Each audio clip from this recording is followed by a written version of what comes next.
Joining us now in the studio is a man who's decided to travel across America on a motorbike. Ladies and gentlemen, let's hear it for Simon Siggs. How are you, Simon? All right, Simon. I'm all right, thank you. So, why on earth are you travelling all across America on a motorbike? Well, a niece of mine, she's got Fragile X syndrome. Right. And it's a genetic learning disability that no one's heard of. So I thought, I really want to do this ride. I looked at a globe once and I see that you can get from the top of the world to the bottom without going off into the ocean. Yeah. So I thought, well, I can have a go at that. Has it been done before? Yeah, it's been done a few times. It's a very risky ride, but it's a lot of people have done it, yeah. Yeah. But I've never done anything work, this massive. Yeah, it'll grind you down, but it's just got to be done, really. Presumably the idea behind it, Simon, is to gain some publicity for this illness. Yeah. And hopefully to raise a certain amount of money, or just, you know, however much money you can for it. Well, I've got a target of 10,000. So far I've raised a third of that. You know, it's proving pretty difficult. But the awareness is really important as well, especially in Latin America, because I'm in contact with a lot of people over there involved in it, and their awareness is slim. Like, there was a lady in Peru, her son wasn't diagnosed till he was 5, so he wasted all that early life not getting educated properly for the syndrome. So I want to go down there, blast into towns, try and get some media attention, and hopefully help them out. Just about the disease, what actually happens when you get this disease? Well, it's hereditary. It's a learning difficulties. Well, basically, it's a chromosome thing. The chromosomes at the bottom of the X chromosome. Boys have X and Y chromosomes. Girls have an X and an X chromosome. Right. So they say that boys get it worse and girls don't because they've got 2 X's and one compensates for the bad one. It's quite fiddly. And, it is. But how does it affect you? Well, basically, you're mentally impaired to different degrees. People can be a carrier and not even know, then they can pass the gene down, and the X gene gradually deteriorates. My niece has got it full on. She's totally mentally disabled. Really? And but with a bit of sort of educating in certain ways, it can't be reversed, but it can be helped. Yeah. So when you take this journey and what have you, Simon, throughout the places that you're going to visit, are you going to stop in the towns? Are you going to sort of speak to people? Are you, as you say, you're going to be trying to get press attention? Yeah, I'm just going to try and chase media all the way down there. Really, I'm just going to, like I say, go into these towns. The route's sort of building up from the contact that I'm getting. Like, there's a bloke that builds race cars in Mexico. I thought was quite interesting because of the bike car thing. Yeah. And I'm going to meet him, try and get the media attention in his local area, then go off into Guatemala. There's people there. And what sort of bike are you travelling on? Kawasaki KLR 650. I've got a friend in Alaska who rents bikes out, and he's got legions of them.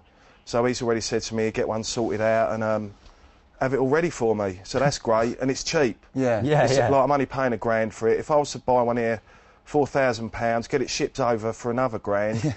You know, that's half my money gone. Yeah. What sort of dangers are you going to come against? Well, there's quite a few, actually. Like, I'll be camping in regions in North America where there's more bears and people.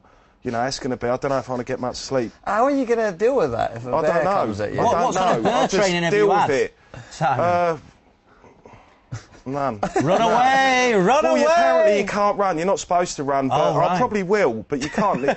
You're supposed to sing to them and... Really? And make yourself big and sing to them. And, yeah, but I'm going to do a lot of research. Wouldn't get any if I shit do a bit ever. of old acid house dancing, I might... It's probably confusing me. Like, but moose as well. Everyone sort of underestimates moose. They can chase you down and they never kick underestimate forwards. a moose. No, you're right. That's what my dad always says. You'll be travelling up to 15,000 feet as well, so some of the weather conditions are going to be quite appalling. Well, you can be in a tropical climate in the morning and climb 15,000 feet that day and you'll be freezing, and the altitude, it's hard to breathe. I've been up there before in Peru, and just getting off the bike, it's like running 100 yards, like sprinting 100 yards. And then you go all moody, you get headache, you sore throat, everything's just a little bit odd. Are you doing this on your own? Is there like a team with you at all? Well, I've started it all off on my own. I didn't realise it's quite growing into something, but I've got a friend who I've ridden with before. He lives in Colorado. He's joining me from Colorado to Panama, and then that's it. From Panama, I'm going to just go, well, Alaska to Colorado on my own, Colorado to Panama with Pete, and then Colombia to Tierra del Fuego down the bottom on my own. Not only that, I mean, you're including Colombia, you're going to travel through some quite dodgy territory in terms of, there's guerrilla warfare going on out there and stuff like that. Well, how do you deal with that sort of stuff? I don't know, you just deal with it at the time. You listen to the Are you not worried about it, or? A little bit worried, yeah, but I'm quite lucky. I'm generally quite lucky. I'm a lucky sort of bloke. No, I am. But I don't know, you listen to the locals, you do your research, you go on the Reuters site, you try and keep up to date with it, and the main thing is the locals, really. If they say don't go that way, you don't. Yeah. I mean, in a way, because it's dangerous, you're going to get more press. It feels like you're doing something more courageous for this condition. Yeah. So it could go for you, couldn't it, if anything? Well, I hope so, and it's a funny thing, there was a bloke riding through, I think it was a Sudan on his own, and there was something like a 4-mile... it's probably longer than that, 4-mile stretch where no one goes to, and everyone said don't go there. He rode through, the bandits came out, had a gun up, he spoke to them in English, they were just blown away by him, they didn't shoot him, they loved him, they fed him.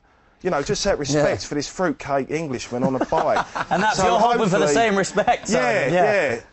Hopefully that'll work out. If not, do a bit of acid dancing again. Yeah, scare them off as well, yeah. Now, Simon, just briefly, if anybody wants to donate any money to this charity, or, for the ride that you're going to do out there, or to this, to the Fragile X Corporation or whatever, how can they do that? Well, I've got a website, a little blog that I've arranged that's got a link to a Just Giving site where people can donate and they can see their money's going straight to the charity and not funding me in any way. What is that website? It's www.fragileXpedition.blogspot.com. But if you just go on Google and just search Fragile X motorcycle, it's on the first page. Well, we're going to put links to it on our website anyway. So nice one. Hopefully a few people will get in contact. Unfortunately, we've run out of time, but everyone give it up for Simon Siggs. Best of luck with it, Simon. Best of luck, fella. Thanks very much. After the break, we're going to be catching up with Lembit Oppie.